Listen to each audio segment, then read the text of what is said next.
ኢየሱስ ክርስቶስ ማህበረ ቤተሰብ የምትሆኑ ወንድሞቼ ሆይ በዚህ በጌታ ማደሪያ መሰብሰባችሁ አይሁድ ፋሲካቸውን ባደረጉበት ቀን በመቅናታቸው ለኃጢአተኞች አሳልፈው በሰጡት ጊዜ ጌታችን የተቀበለውን መከራ፣ ሞቱን፣ ጎኑን መወጋቱን፣ ደሙን ማፍሰሱን፣ መሰቀሉን እያሰባችሁ ነው።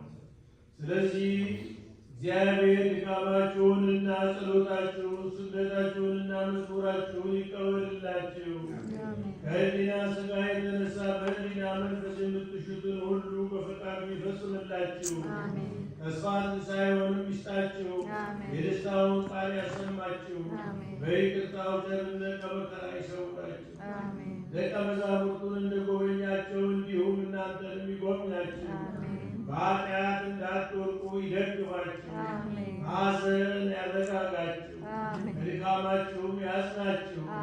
እናንተንም ለማገልገል የተዘጋጀው ከምሆን ከእኔ ከወንድማችሁ ጋር በሩቅና በቅርብ ካሉ በጸሎታችሁም ከተማጸኑ ወንድሞቻችን ሁሉ ጋር ጌታችን ኢየሱስ ክርስቶስ በመጣ ጊዜ በደስታ ቀን ከእናንተ ጋር አንድ የሆኑ ዘንድ በአባታችሁ ጉባኤ በቀኙ ያቁማችሁ። በጌታችን በኢየሱስ ክርስቶስ ሥጋና ደም ተድላና ደስታ በሚገኝበት ቤቱ ወደ መንግሥተ ሰማያት ያግባችሁ ለዘለዓለሙ አሜን።